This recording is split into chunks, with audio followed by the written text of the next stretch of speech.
Why sound so much more important than a word which is a meaning? If you touch the sound, you're touching creation. If you touch a word, you're just going into the psychological structure of human beings. Do not discount the power of the sound, it has influence on everything. Mantra is a combination. You get the right combination, right, it will open up a doorway into creation.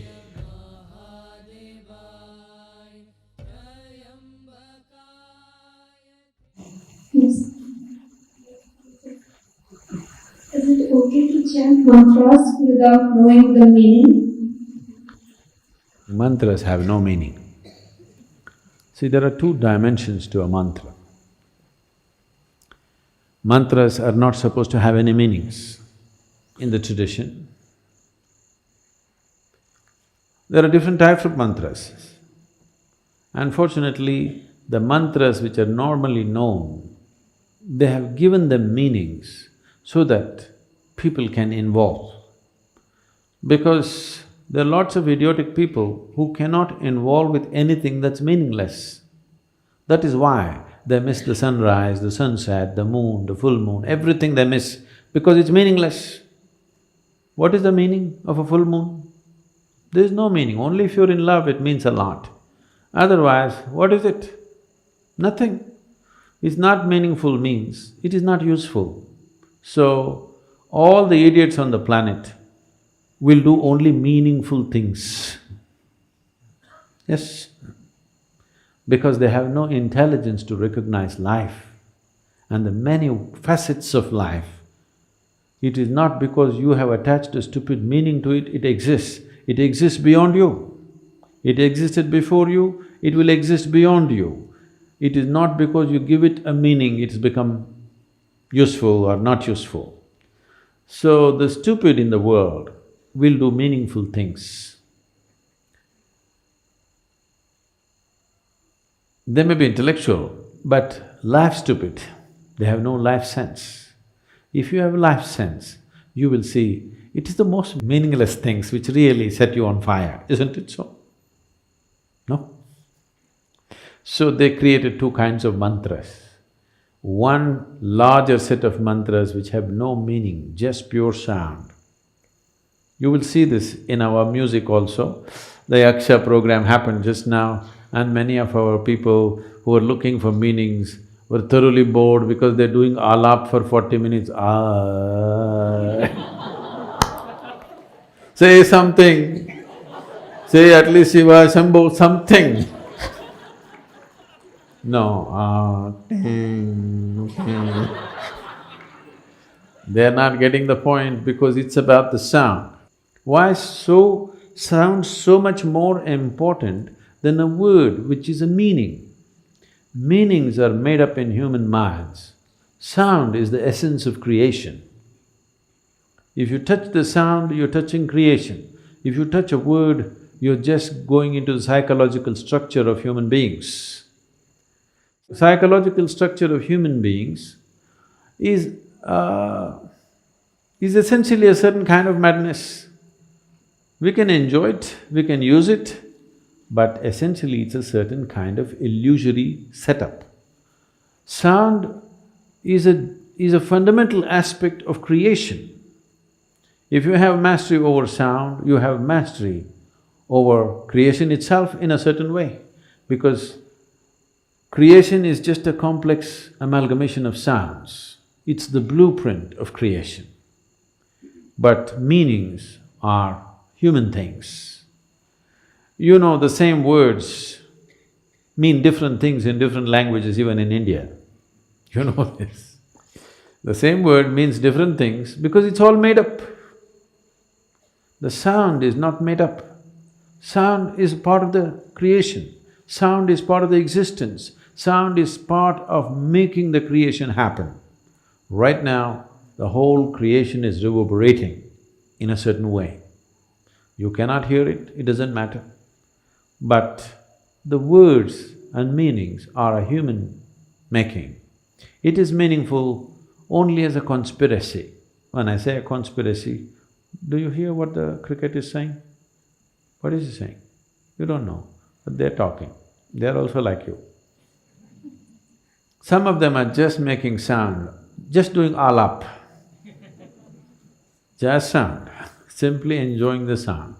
Enjoying the creation in one sense means enjoying the sound of it.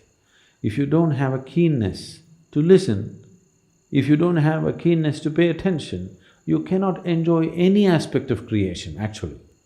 You will only enjoy psychological patterns in your head. So this is the reason why most human beings want to speak, most of the time they want to be talking.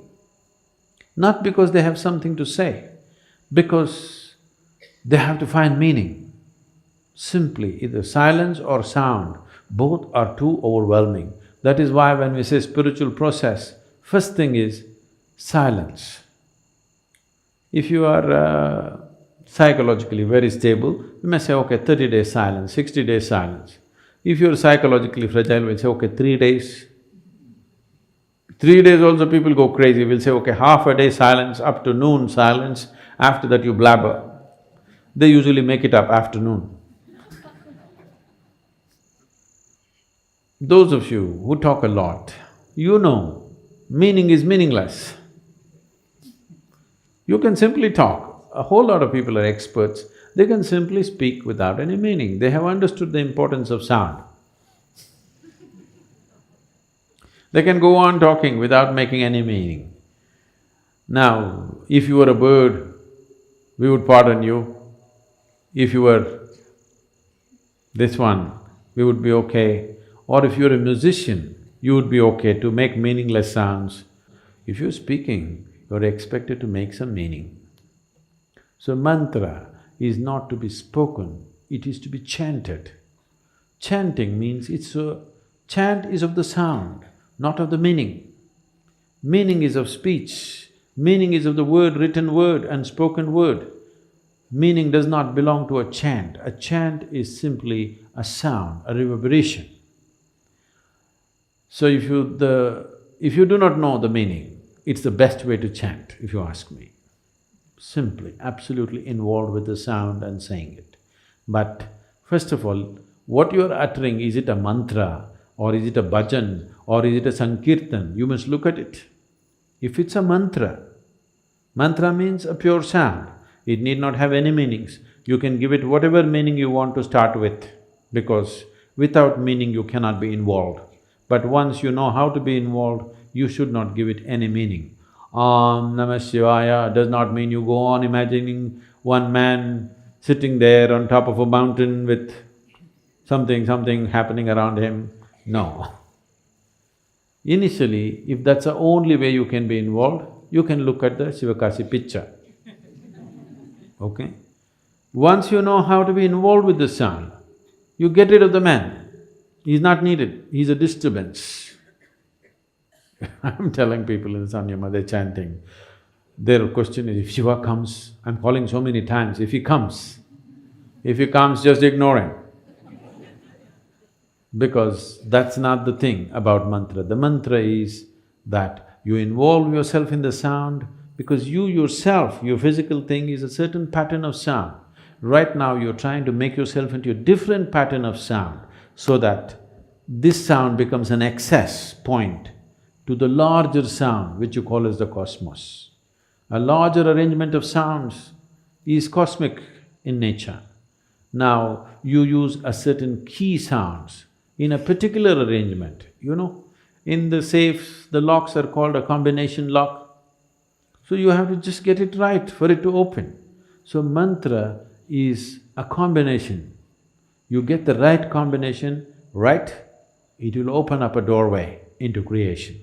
It is not the meaning. Whatever meaning you give it, however high or low you think the meaning is a made-up thing. It's a psychological process. It has no existential meaning. No word has any existential meaning. Right now, whatever English words we're uttering doesn't mean anything to the trees. But if you can… actually these experiments have been done. If you sit here and sing beautifully, I cannot do that, but if you sit here and sing really properly, the tree is full of flower, it could be because of yaksha. Okay, the rains have aided it, but do not discount the power of the sound. Do not discount the power of the sound, it has influence on everything. Or if you chant a mantra, the tree may respond to it.